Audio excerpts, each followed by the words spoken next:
Hola, bonjour à tous.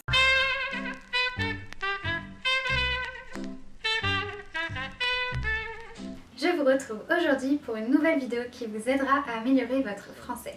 Cette vidéo entrera dans la catégorie grammaire et conjugaison. En effet, aujourd'hui nous allons étudier la base de la conjugaison française. Nous allons donc aborder les sujets suivants. Celui des pronoms personnels sujets, des modes personnels et impersonnels, des différents temps et celui des groupes de verbes. Donc premièrement, les pronoms personnels sujets. En français, devant chaque verbe conjugué, vous trouverez un pronom personnel sujet. Ces pronoms personnels sujets sont les suivants. On utilisera le je ou le j apostrophe lorsque l'on parle de soi. On utilisera le tu lorsque l'on s'adresse directement à une seule personne. On utilisera ensuite le il ou le elle lorsque l'on parle indirectement d'une personne. Donc le il lorsqu'il s'agit d'un homme et le elle lorsqu'il s'agit d'une femme. Ensuite, on utilisera le nous lorsque l'on parle d'un groupe de personnes dont on fait partie. On utilisera le vous lorsque l'on parle d'un groupe de personnes dont on ne fait pas partie. Et enfin, on utilisera le il et le elle avec un s pour parler indirectement de plusieurs personnes. On utilisera le il avec un s lorsque l'on parle soit de plusieurs hommes, soit de plusieurs hommes et femmes mélangés. En revanche, on utilisera le elle avec un s lorsque l'on parle de plusieurs femmes seulement. Ensuite, il y a les modes. Il existe différents types de modes. On retrouve les modes personnels et les modes impersonnels. On retrouve trois types de modes personnels. Tout d'abord, il y a l'indicatif. Il s'agit du mode de l'affirmation et du réel. Puis, on retrouve le subjonctif. Il s'agit du mode du doute, du possible et quelquefois du mode de l'ordre. Enfin, on retrouve l'impératif. Il s'agit cette fois-ci du mode de l'ordre. Je tiens à souligner que le conditionnel pose quelques soucis. Certaines grammaires le considèrent comme le mode de l'irréel.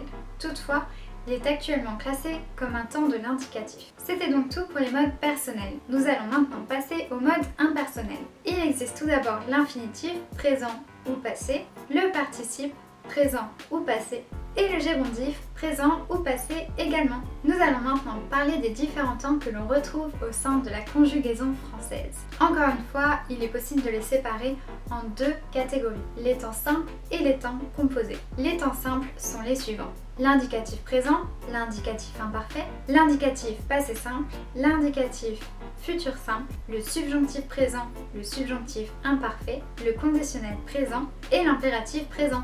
Les temps composés sont les suivants. On retrouve l'indicatif passé composé, l'indicatif plus que parfait, l'indicatif passé antérieur, l'indicatif futur antérieur, le subjonctif passé, le subjonctif plus que parfait, le conditionnel passé première forme, le conditionnel passé deuxième forme et enfin l'impératif passé. Petit à petit, je posterai des vidéos vous expliquant le fonctionnement de chaque temps.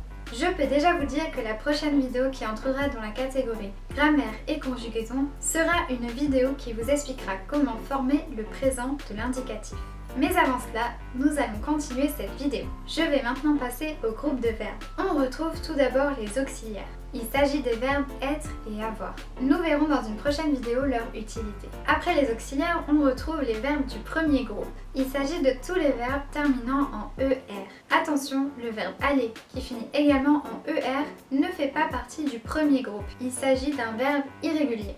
On retrouve ensuite les verbes du deuxième groupe. Il s'agit ici de tous les verbes finissant en IR et qui prennent la terminaison ISSON à la première personne du pluriel du présent de l'indicatif. Enfin, on retrouve les verbes du troisième groupe.